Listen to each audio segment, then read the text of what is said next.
আসসালামু আলাইকুম সবাইকে। আজকের 2 মিনিটের ক্লাসে দুইটি স্ট্রাকচার নিয়ে কথা বলবো। যারা ইংলিশে নিজে নিজে বাক্য মেক করতে চাচ্ছেন, যারা একদম বেসিক থেকে ইংলিশ শিখতেছেন, তাদের জন্য আজকের ক্লাসটি। আপনারা চাইলে এই দুইটা ফ্রেজ দিয়ে অনেকগুলো বাক্য মেক করতে পারবেন, অর্থাৎ ইউজ টু দিয়ে।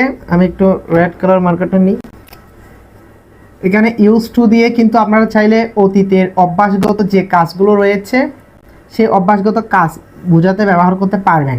যেমন আমরা যদি বলি আমি আগে ক্রিকেট খেলতাম, তখন আমরা বলতে পারি I use to play cricket. এরপর আমরা যদি বলি আমি আগে মুভি দেখতাম, I use to watch movie. এইভাবে আমরা অতীতের অভ্যাসগত কাজ বোঝানোর সময় একটা সাবজেক্ট নিব, তারপর ইউজ টু নিয়ে নিব, তারপর একটা B1, এরপর অবজেক্ট নিলেই বাক্যটা রেডি হচ্ছে। তো সেমভাবে আমরা লাইক টু ইউজ করব যখন আমাদের বর্তমানে কোনো কিছু ভালো লাগে কিংবা বর্তমানে কোনো কিছু পছন্দ করি বুঝাই, তখন আমরা লাইক টু নিব।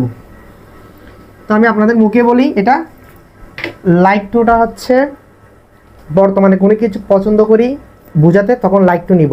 Subject like to, V1 object, তাহলে আমাদের বাক্য রেডি। তাহলে অতীতের অভ্যাসগত কাজ বোঝাতে গেলে আমরা ইউজ টু নিব, আর বর্তমানে কোনো কিছু লাইক করি কিংবা কোনো কিছু ভালো লাগে এমন বোঝাতে লাইক টু নিব। যেমন আমি ফুটবল খেলতে পছন্দ করি, simple, I like to play football. তার আমি যদি বলি আমি খেতে পছন্দ করি, আই লাইক টু ইট। এইভাবে লাইক টু দিয়ে অনেকগুলো বাক্য মেক করা যায়, দৈনন্দিন ব্যবহৃত অনেক বাক্য মেক করা যায়। তো আপনারা এভাবে প্রতিনিয়ত বিভিন্ন স্ট্রাকচার ফলো করে যদি সেন্টেন্স মেক করতে চান এবং বিভিন্ন গ্রামাটিক্যাল যদি ভিডিও পেতে চান, অবশ্যই পেজটি ফলো দিয়ে রাখবেন। ধন্যবাদ সবাইকে, আল্লাহ হাফেজ।